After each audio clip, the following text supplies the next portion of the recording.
Memang dalam rumah tangga hal yang paling diidam-idamkan, bahkan yang paling membahagiakan dan juga menjadi salah satu tujuan hidup rumah tangga adalah memiliki anak yang soleh dan solehah tentu saja. Tetapi di beberapa rumah tangga Allah Subhanahu wa taala menguji suami dan istri ini dengan tidak menganugerahi mereka anak.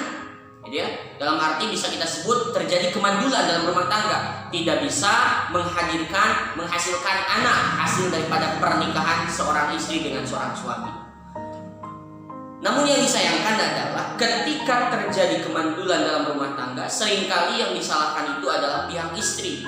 Dikatakan istrinya mandul, istrinya misalnya tidak bisa berproduksi, dan istrinya macam-macam, pokoknya jarang pihak yang menyalahkan pihak suami.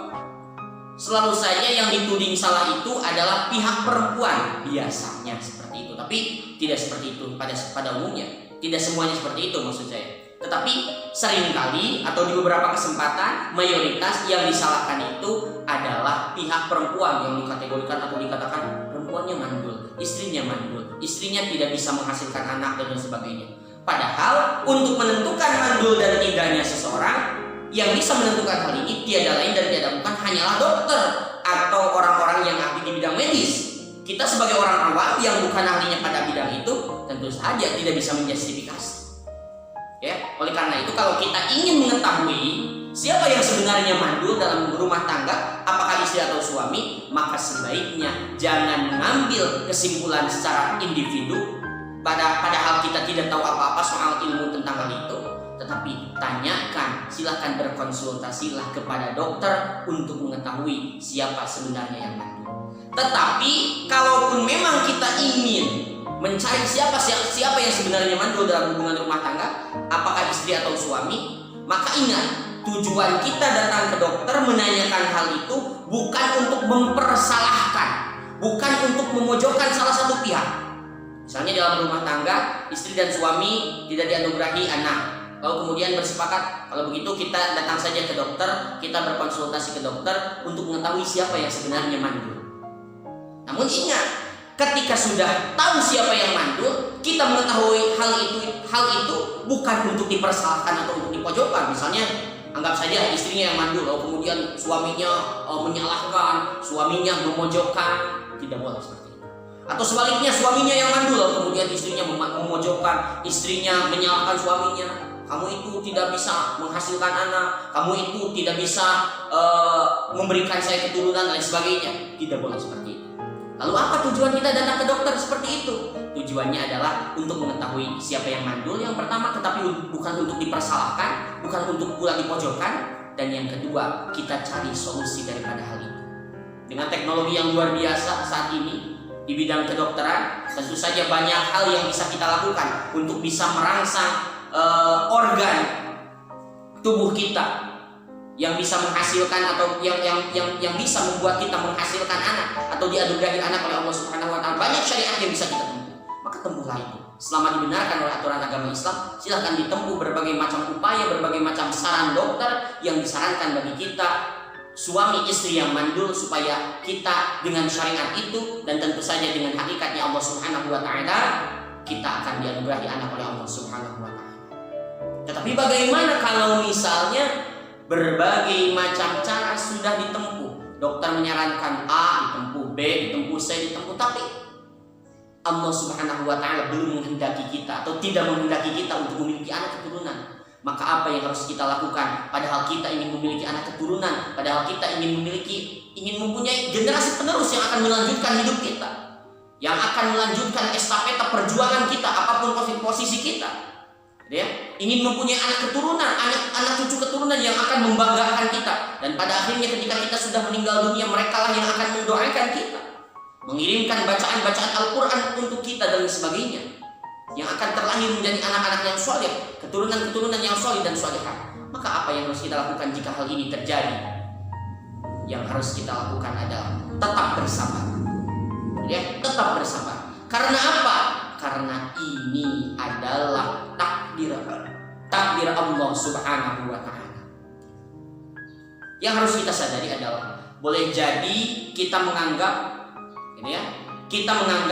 bahwa ketika kita punya anak itu akan sangat membahagiakan kita, itu sangat baik untuk kita. Tetapi menurut Allah, Allah lah yang lebih tahu. Bisa jadi ketika kita punya anak itu justru tidak baik untuk kita. Maka kita harus bisa menerima takdir Allah Subhanahu wa taala, tentu saja dengan penuh kesabaran karena memang hal ini tidak kita inginkan. Tetapi jangan berhenti di situ. Ketika kita tidak bisa memiliki anak dari hasil pernikahan kita dengan istri atau suami kita secara langsung, tidak memiliki anak secara biologis misalnya karena memang usaha telah kita lakukan tapi tidak ada hasilnya karena Allah tidak menakdirkan kita untuk memperoleh itu, maka kita bisa melakukan adopsi anak. Siapa yang bisa kita adopsi? Siapa saja boleh. Misalnya saudara kita punya anak, ya, kemudian kita coba minta, kalau boleh saya minta izin untuk apa? Untuk mengadopsi anaknya. Misalnya punya anak beberapa gitu, lalu kita minta izin kepada saudara kita tersebut untuk mengadopsi salah seorang anak. Kalau diizinkan, alhamdulillah. Ya. Tidak ada misalnya saudara yang bisa yang memberikan izin untuk mengadopsi anaknya, maka kita bisa datang ke panti-panti asuhan, cari anak yatim yang memang membutuhkan kasih sayang dari orang tua.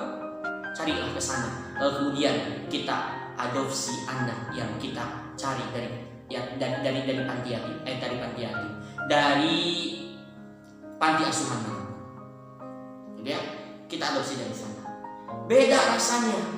Ada yang bertanya, tapi beda rasanya ketika kita punya anak secara biologis dengan kita punya anak dari hasil adopsi, itu beda rasanya. Memang beda, tetapi hal itu kenapa bisa terasa berbeda? Karena kita memperlakukannya secara berbeda. Kalau kita ingin benar-benar menganggap bahwa ini adalah anak yang merupakan darah daging kita, maka sayangilah anak tersebut seperti halnya anak yang merupakan darah daging kita. Sayangi secara utuh. Jadi jangan ada anggapan di dalam hati kita bahwa ini hanya sekedar anak adopsi, bahwa ini hanya sekedar anak angkat. Hilangkan itu. Tapi harus kita benar-benar sayangi, kita benar-benar kasihi. Anggaplah itu adalah anak biologis kita, anak kita, darah daging kita. Sehingga apa? Sehingga kasih sayang yang akan kita curahkan pun tidak akan asal-asalan, tetapi akan sepenuhnya kita berikan kasih sayang terhadap anak tersebut. Jadi cintai anak tersebut meskipun itu adalah anak adopsi, anak hasil adopsi, tapi cintai dengan secara maksimal, maka insya Allah anak tersebut pun akan mencintai kita sebagai orang tuanya, meskipun kita bukan orang tua secara biologis, tapi anak tersebut karena kita menyayanginya dengan tulus, mengasihinya dengan penuh kesungguhan, maka anak tersebut pun akan mengasihi dan menyayangi kita, mencintai kita sebagai orang tuanya meskipun bukan orang tua secara biologis. Ya. Nah, dari hal tersebut maka kita akan memiliki anak tersebut tentu saja nanti insya Allah mempunyai keturunan. Dari situlah kita akan memiliki keturunan yang soleh dan solihah. Kita akan memiliki anak-anak yang bisa mendoakan kita sebagai orang tuanya, meskipun itu bukan anak biologis kita, tetapi percayalah doa dari mereka akan tetap sampai pada kita, karena kita adalah orang tua mereka yang membesarkan mereka, mengasihi dan menyayangi mereka, meskipun mereka bukan anak biologis kita. Jadi jangan risau. Saya sering menyebutnya sikapi jadul dengan mantul. Bukan jadul, maaf. Sikapi mandul dengan mantul. Sikapi mandul, ya mandulan dalam rumah tangga dengan mantul, dengan sikap yang mantap betul. Dalam arti mantap betul di sini adalah sikapi dengan penuh kebijaksanaan. Ya, ketika kita mandul istri atau suami kita, maka carilah solusi dari bidang kedokteran untuk bisa mengakhiri kemandulan tersebut.